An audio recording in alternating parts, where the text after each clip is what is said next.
अस्सलामुअलैकुम, मेरा नाम है ज़ैद कासिम और आप देख रहे हैं लर्न विद ज़ीक्यू। ये हमारा सेकंड लेक्चर है सी शार्प क्रैश कोर्स का और इसके अंदर मैं आपको फर्स्ट प्रोग्राम के अंदर जो हमने प्रोग्राम लिखा था उसके बारे में थोड़ा सा बताऊंगा और ये भी और कुछ बताना शुरू करूंगा। सबसे पहले हम शुरुआत करते हैं, जो हमारा फर्स्ट प्रोग्राम था हम उसी को वापस रीस्टार्ट कर वही प्रोग्राम हम ले आते हैं और जैसा कि आप देख सकते हैं ये हमारा फर्स्ट प्रोग्राम था। तो इसके अंदर हमने पढ़ा, तो सबसे पहले हमने देखा था यूजिंग सिस्टम। अच्छा, इसके बारे में थोड़ा सा बात कर लेते हैं। यूजिंग सिस्टम है क्या? सिस्टम जो है एक नेम स्पेस है जो कि डॉट नेट फ्रेमवर्क की है। ये इसकी खुद की नेम स्पेस है। सही है। जैसे आप खुद भी जानते हैं कि डॉट नेट के अंदर बहुत सी जो है वो नेम स्पेसेस हैं और यहाँ पे यूजिंग सिस्टम लिखने का मतलब ये है कि हमने डॉट नेट की जो खुद की नेम स्पेस है उसे यूज़ किया है जिसका नाम है यूजिंग सिस्टम। यहाँ पे हम बहुत सी दूसरी भी नेम स्पेसेस देते हैं, जैसे using system dot I U S है, यूजिंग सिस्टम डॉट ड्राइंग है और यूजिंग सिस्टम डॉट टेक्स्ट है या लिस्ट है और भी बहुत सी हो गई, कलेक्शन है। अच्छा, अब देखिए मैंने यहाँ पे उसके बाद लिखा है name space lecture one. Name space क्या होती है? नेम स्पेस सिंपल प्रोग्राम की जो नेम होता है वो होता है। ये सिस्टम के अंदर जो है, ये यूजिंग सिस्टम जो है ये भी एक तरीके की प्रोग्राम है जो कि डॉट नेट ने खुद ही बना के अपने अपने फ्रेमवर्क में दिया हुआ है। तो बस हमने इसको यहाँ पे रेफरेंस देके इसको कॉल करवाया है। सही है। ये पहली क्लास है जो कि मेन क्लास होती है हमारी प्रोग्राम की। इसके अलावा हम मुख्तलिफ क्लासेस बना सकते हैं। जैसे मैं यहाँ पे एक क्लास बनाता हूँ, क्लास डिस्प्ले, और इसके अंदर मैं यही कॉपी कर लेता हूँ और ये पेस्ट कर देता हूँ। सही है। और ये यहाँ पे स्टैटिक मेथड को हटा के मैं स्टैटिक वाइड प्रिंट डाल देता हूँ और स्ट्रिंग आर्गुमेंट को हटा के यहाँ ले लेता हूँ स्ट्रिंग नेम। सही है। और अब यहाँ पे हम, ये तो हो गया।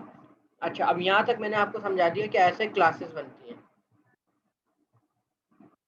सही है कि ये जो है ये क्लास है और हम क्लासेस को मुख्तलिफ तौर पे बना सकते हैं खुद। जैसे कि हमारे प्रोग्राम के अंदर बहुत सी बिल्टन वो होती है, जैसे हमने यूजिंग सिस्टम लिखा है तो इसके अंदर देखिए ये सारी जो है ये क्लासेस की लिस्ट है।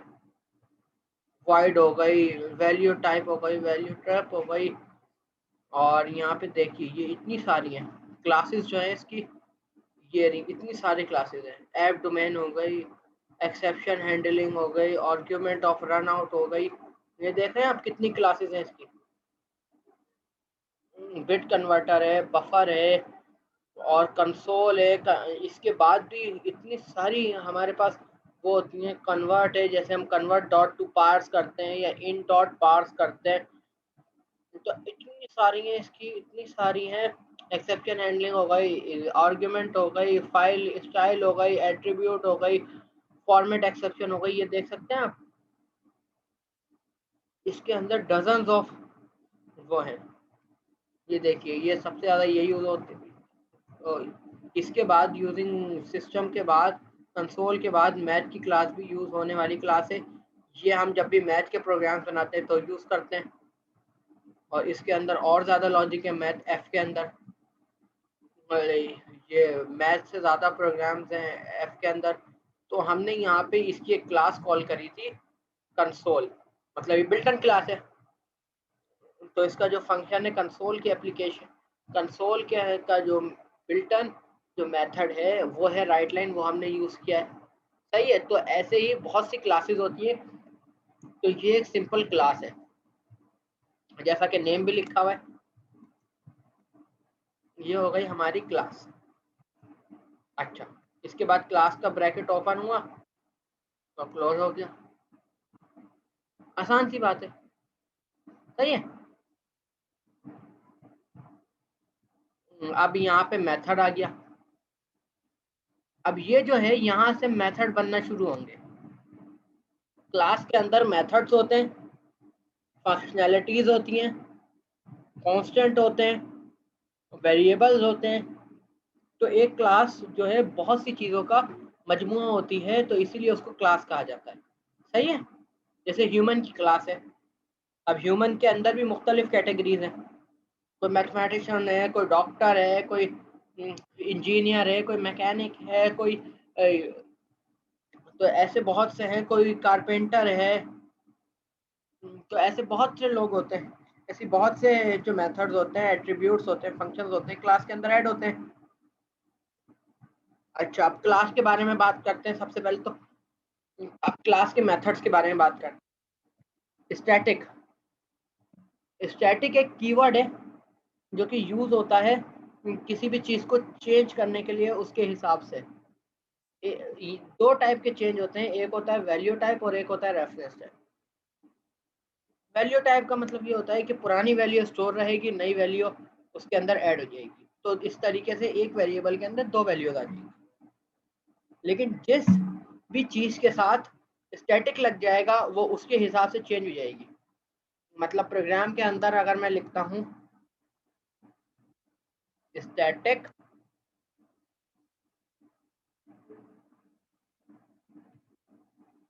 स्टैटिक नेम, सही है। तो ये नेम की वैल्यू जहां पे भी दी जाएगी ये वैल्यू चेंज होके नेम के अंदर स्टोर हो जाएगी। मतलब अगर कोई मैंने यहाँ पे नेम इक्वल्स टू दे दिया, नेम जेड दे दिया। अब अगर मैं लिखता हूँ नेम इक्वल्स टू कासिम, तो ये नेम के अंदर अब कासिम की वैल्यू ऐड हो जाएगी और ये रिमूव हो जाएगी। लेकिन अगर यहाँ पे कोई और एक्सेस मॉडिफायर आएगा तो यहाँ पे नेम की वैल्यू जेड तो सेव रहेगी रहेगी, यहाँ कासिम भी सेव हो जाएगी। और ये मैंने थोड़ी सी मिस्टेक की है, यहाँ पे मैंने वो नहीं दिए, समझाने सिर्फ आपको समझाना था इसलिए। सही है। तो ये जो होते हैं, अच्छा तो ये स्टैटिक का हमें समझ में आ गया कि वैल्यू टाइप के हिसाब से अगर हमें कुछ करना होता है। स्टैटिक का एक फ़ायदा और होता है। हमने देखा कि हमने लिखा कंसोल डॉट राइट लाइन, हमने यहाँ लिखा था कंसोल डॉट राइट लाइन। सही है। अब क्योंकि ये मेथड मैंने स्टैटिक नहीं बनाया, ये वाला मेथड हम पब्लिक कर देते हैं। तो अब यहाँ पे अगर ये विजुअल स्टूडियो होता तो ये आपको दिखाता कि अगर मैं लिखूं डिस्प्ले,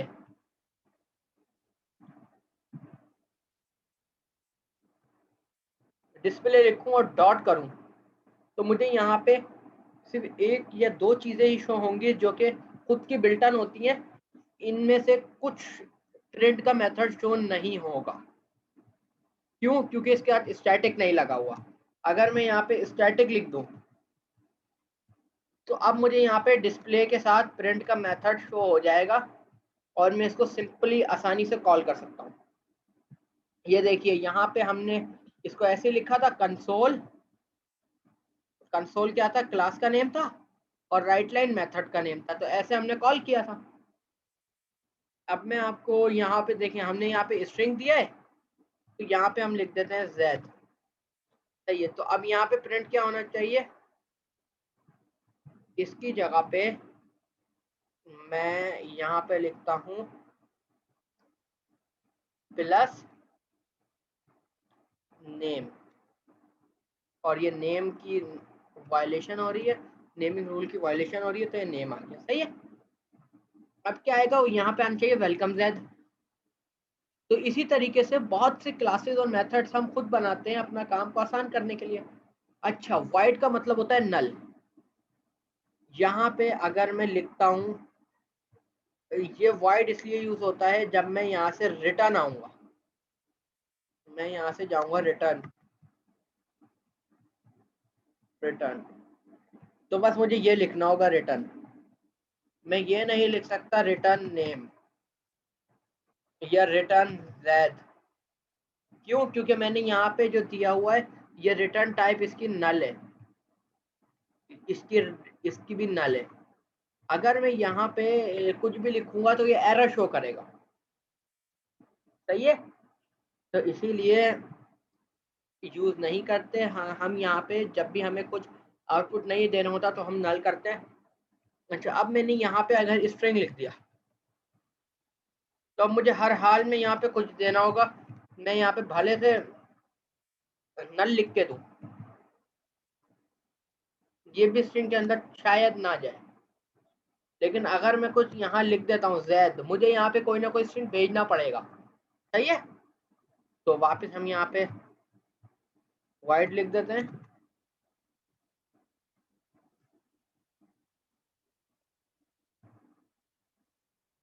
तो हमें क्या समझ में आया, वाइड का मतलब होता है नल। ये मेन जो है ये एक मेथड का नाम है। यहाँ पे मेन मेथड का फायदा ये होता है, मेन मेथड जो होता है ये बेसिक मेथड होता है। इसी के अंदर हम सारे मेथड्स के और क्लासेस के रेफरेंसेस देते हैं जो कि हमें कॉल करनी होती है मेन के बाद। जब प्रोग्राम एग्जीक्यूट होता है तो मेन का ही मेथड एग्जीक्यूट होता है और उसी के अंदर जो कुछ लिखा हुआ होता है वो वही एग्जीक्यूट होता है। और ये जो है, अच्छा अब यहाँ पे ये सब हटा देते हैं क्योंकि ये हमें इसकी नीड नहीं थी। लेकिन उससे पहले हम यहाँ पे अपना जो लिखा हुआ है वो वापस ले लेते हैं।